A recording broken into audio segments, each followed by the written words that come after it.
Well, this morning I'm going to make a fairly fast movie on the tasks in homework 7, which in 2015 is using iterators and Modelbuilder and then writing a little bit of metadata. For the first project, it maybe is a little more complicated to discuss than to actually do.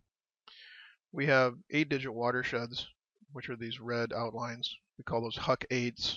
And if I look at the table of that layer, inside the table, amongst other things, there is a column where I can see the identification number of each one of the Huck 8s. And so notice that has a leading 0, and so it's not really a number, it's a name, it's a text string. And we're going to grab that in our iterator and use it as the output name. So the first step I want is to know for the flow gauges, which are the pyramids, the flow gauges are the circles. For the flow gauge, what is the nearest of these precipitation stations? So like this one right here where my mouse is, obviously that's the nearest, but I want to run a tool, the near tool, that will place into the table the object ID and the distance to the nearest one. The second part of that is I want to get the name attached to that table. And so first I have to run the near tool to put the distance into the table of the flow gauges.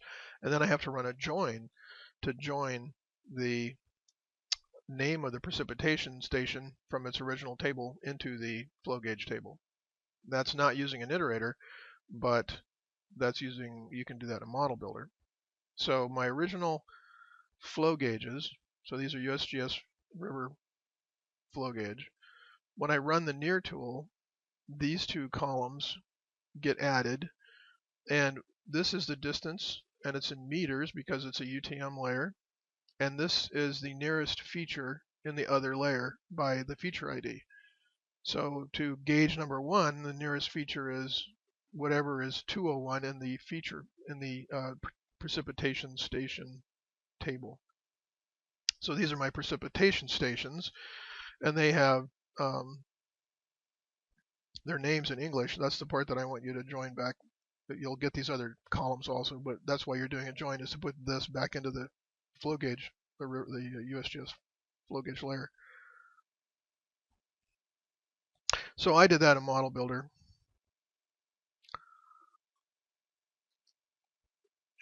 Right, edit. So I have precipitation stations and flow gauges, and you have to know which way they go because we're not doing the gauge nearest the precipitation station, we are doing the precipitation station nearest the gauge. And so you'll have to figure out how that works. The output includes the near column and the feature ID in this layer. And so then we do a join between the near feature ID and the original feature ID in precipitation stations, which gives us an output layer that has the columns we require. So that gives us the input data for the iterator. What the iterator is going to do is, for each watershed, I want to have a single layer of the flow gauges in that watershed. So I'm going to have one layer right here. I'm going to have one layer right here, one layer right here, etc. And I want the name of the output layer to be taken from the Huck code of this watershed. So what you're going to get over here is, and I put USGS in front, you're going to put your initials in front, and then you're going to put in the Huck 8 code that the iterator has determined for you. And so your outputs are going to look like this, except they won't say USGS, but whatever. You're going to have one output feature for each one of these red polygons. And so you get a big bunch, and it runs for a while. A while being, it runs for 15 minutes. The point there is that I want to give you a complicated enough project that you see why we actually bother to do these iterators. So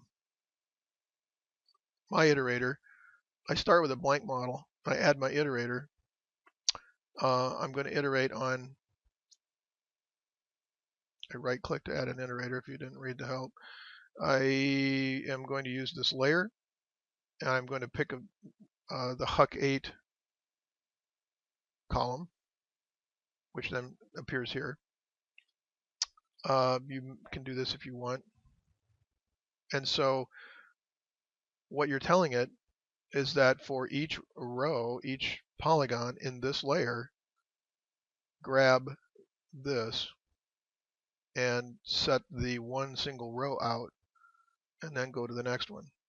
And so the I in front of the input name is the iterating output, and this is the one you put in your clip. And you can do that either with the wiring tool or you can open this. And so I want the one with the I don't want the original. So this is the one that's iterating. And I have an output in my geodatabase. The key, as this iterates, the parameter called value gets the Huck8 code each time. And so my output name is going to be, let's say it's my initials, and I have an underscore just to make it easier to read. Percent value percent is the variable that we're filling over here. And so each output file will be LT underscore variable, and each variable is the Huck8 code from each row. So this iterator runs over and over and over and over, and I broke it there, but whatever. And the outputs are, no, I don't. The outputs are these. So that's the first little project in this homework. The second little project is to buffer these flow gauges, and that example is taken directly out of the help. So if I go up here to the help and I pop open, I could type in model iterator and I get a complete description of how to add an iterator to a Modelbuilder model. Or I could type in Modelbuilder iterators, plural, and I see here the second one is examples of using iterators. This is what I took my lecture from a week ago. So this has an example of each of the iterators and tells you how to build them. This homework is simply 2 of these. The second problem is this one, where we are saying we're going to run a buffer on some points. And we're going to run multiple buffers, and the buffer distance is controlled by the iterator, and the output name includes the buffer distance.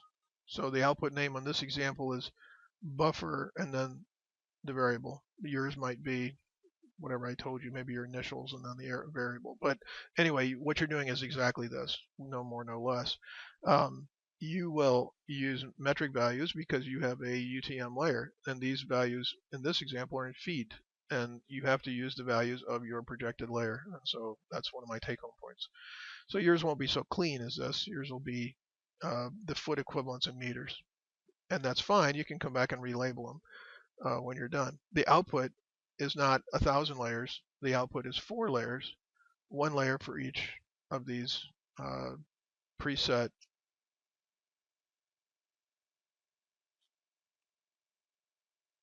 So I have 4 buffers. And I ask you to do a screenshot so that I can tell that you used meters and not feet. So you're gonna end up selecting the Indiana data, and you're gonna zoom to a nearby Indiana county, and you're gonna do this. And so I can tell, looking at these farm sizes, if this thing is 4 kilometers or 4,000 feet. So that's pretty simple. I'm not going to give you exactly everything to do. I think you should look it up in the help, but it's a real straightforward example. So the third thing we're going to do is, for one of these watersheds, you're going to do a screen capture of the table, and then you're going to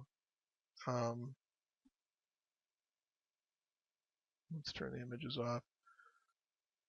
You're going to do metadata and then do a screen capture of the table both. And so what I said in the homework was to use let's turn our buffers off.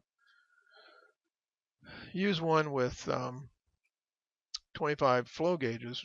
Well, if I look around here, a lot of these only have 4 or 5 flow gauges. So there's only a couple that have in that many flow gauges. And this is the only one in Indiana really that has them. So which HUC code is that? Well, that's easy to figure out.